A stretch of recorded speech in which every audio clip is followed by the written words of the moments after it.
Bonjour, merci de me retrouver dans cette nouvelle vidéo, c'est Alexis et aujourd'hui je vais vous parler de Do Things That Don't Scale. Donc cette expression qui a été mise en évidence par Paul Graham. Mais avant ça, j'aimerais vous inviter à cliquer sur le i comme info en haut de cette vidéo ou dans le lien qui se trouve dans la description. Et pourquoi vous allez faire ça? Pour accéder gratuitement à ma formation gratuite en Analytics. C'est une formation en 6 modules qui vous permet d'avoir les rudiments de l'analytics et qui vous permettra de comprendre comment vos utilisateurs se comportent et utilisent votre produit. C'est super important pour avoir un growth hacking efficace. Donc voilà, le i comme info en haut de cette vidéo ou le lien qui se trouve dans la description pour y accéder. Donc, do things that don't scale. Cette expression qui veut dire littéralement faites des choses qui ne scalent pas, donc en l'occurrence qui voudrait dire que vous ne pouvez pas faire, que vous ne pourrez pas répéter 1 million de fois à la main. Ça peut dire à peu près grosso modo ça. Ça veut dire quoi? Alors c'est un terme qu'on utilise dans les startups et que Paul Graham, donc le fondateur de Y Combinator, le cofondateur de Y Combinator a théorisé. C'est l'idée de se dire que au début d'un projet, c'est vraiment très en amont dans le cycle de vie c'est souvent très en amont dans le cycle de vie d'une startup.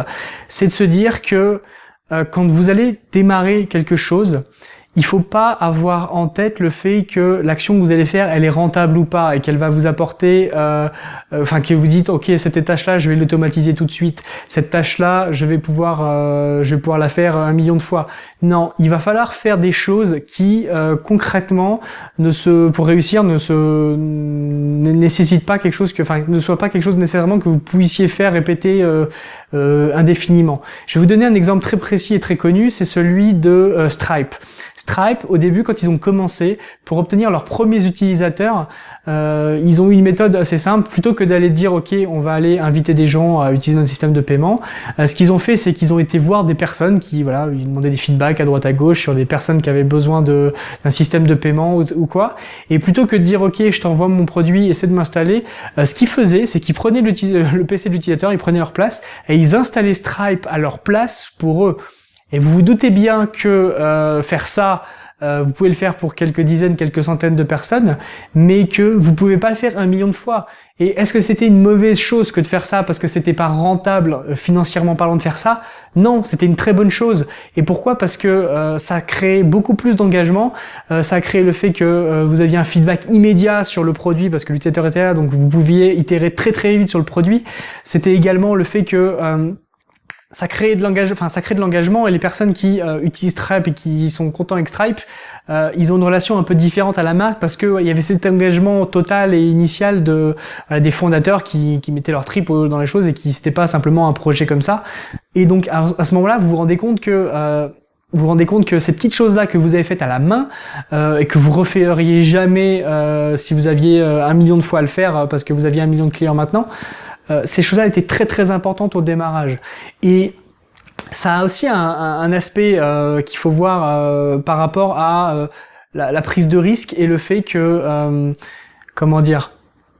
parce que les choses qui sont faites à la main, donc très souvent on peut pas les faire à l'échelle parce que c'est pas scalable à la main. Et même des fois, c'est pas scalable tout court, même si y a des fois même pas de façon de l'automatiser, mais c'est pas grave.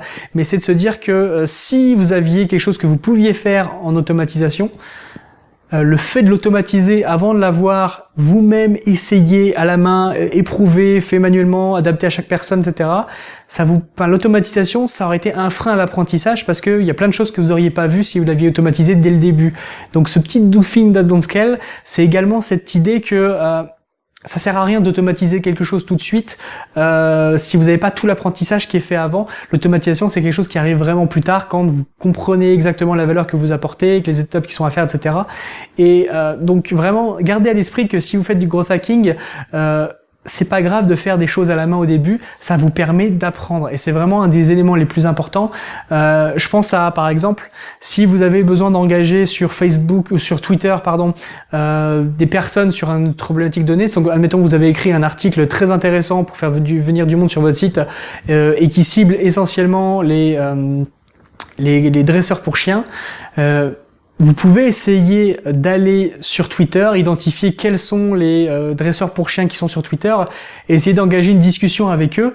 Et cette discussion, clairement, elle sera peut-être pas rentable. Vous allez peut-être échanger 20 heures avec 50 dresseurs pour chiens, et qu'au final 10 d'entre eux vont s'inscrire, etc. Effectivement, c'est pas rentable en soi, mais l'apprentissage que vous aurez dans ce processus-là, il sera capital pour la réussite de votre projet, parce que un projet, la plupart du temps, il réussit parce qu'il y a une connaissance intime entre l'utilisateur et la personne qui gère le projet. Donc, si vous êtes fondateur de startup, ça fonctionne. Si vous êtes growth hacker dans un early stage, dans une startup early stage, dans les premières étapes de vie, vous avez besoin d'apprendre des choses vraiment de manière vraiment intime, et le seul moyen de le faire, c'est de le faire à la main, c'est de vraiment impliquer dans le projet, et ça créera en plus de ça, en plus de l'apprentissage, ça créera de l'engagement par rapport aux utilisateurs que vous avez.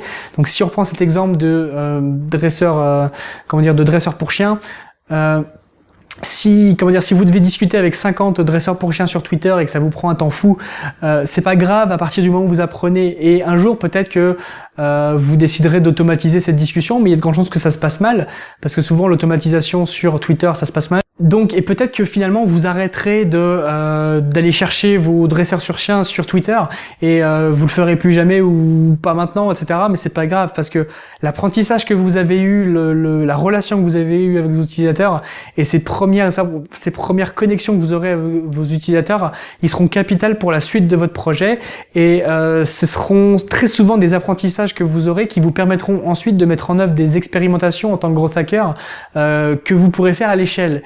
Et cet apprentissage-là, il est nécessaire, il est indispensable, et sans ça, vous pourrez tout simplement ne pas le faire. Donc voilà, c'est tout pour aujourd'hui. J'espère que cette vidéo vous a plu. Si cette vidéo vous a plu, j'ai besoin de votre feedback, donc dites-le moi en mettant un pouce vers le haut ou un pouce vers le bas si cette vidéo ne vous a pas plu. Surtout, dites-moi dans les commentaires pourquoi vous avez aimé ou pas aimé cette vidéo. Ça m'aidera à moi à faire de meilleures vidéos par la suite.